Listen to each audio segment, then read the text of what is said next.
Ardell has been an active member of her church for years. And it's very important to me, for church, to go to church, and I love to sing. She'd like to join the church choir, but felt she couldn't because of her struggles with a syndrome called overactive bladder, causing her to make frequent, urgent trips to the bathroom.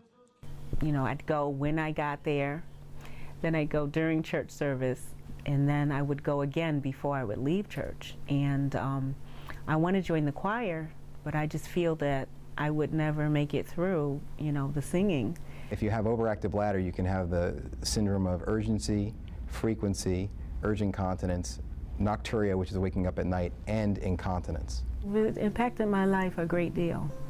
To add to the problem, she started having symptoms of urgent incontinence. What urgency is a sudden, compelling desire to get to the bathroom in a hurry with little warning, and when you have the incontinence issue, you're not able to make it there. The last straw I felt was when I took my son to a party, and I couldn't make it to the ladies' room. So I was like, oh, this has got to stop. So finally, I went and sought help. In 2002, Ardell was diagnosed with multiple sclerosis, or MS, a neurological disease that interrupts the signals that normally travel between the brain and the nerves. This can include the signals between the brain and the bladder. Ardell suspected her MS might be causing some of her problems. She sought the help of Dr. Richard Kirshen, a urologist who specializes in incontinence issues and treats patients like Ardell with other complicating diseases. He said that, there was help for that, and that I wasn't alone, and that, a lot of women suffer with it.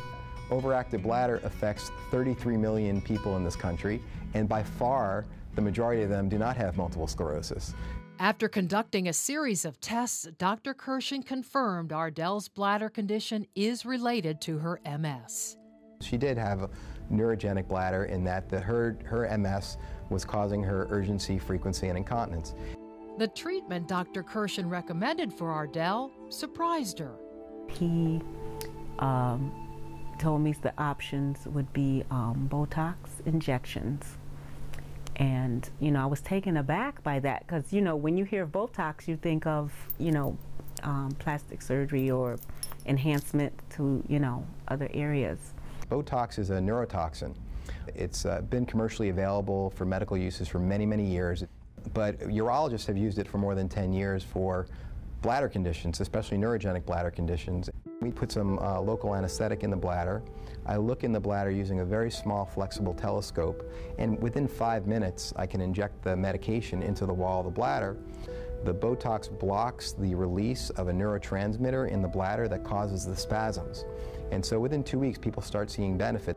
I've suffered with this now for so long that I'm willing to try anything, Ardell had her first treatment back in May. It was quite painless because they do give you anesthetics, beforehand, which, I was wondering about that because, me in pain, I don't really. She was in and out of Dr. Kirshen's office in under an hour. Initially, I did feel some improvement right away. Possible side effects of the treatment include difficulty urinating and urinary tract infections. Ardell did suffer one infection, but after a quick office visit and some antibiotics, the infection cleared. This Botox treatment lasts on average 6 months. At that time, Ardell will be scheduled for another injection. It's like an answer to prayer, so to speak, that I felt he was giving me that, that it would work.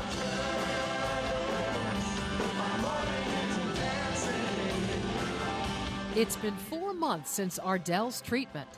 I've longed for this day for so long. And guess what? I'm feeling great since the procedure. I make one stop and then that's it for pretty much the whole time. So it's good. For patients like Ardell and Catalin, seeking help for such a personal issue can be the hardest part of treatment.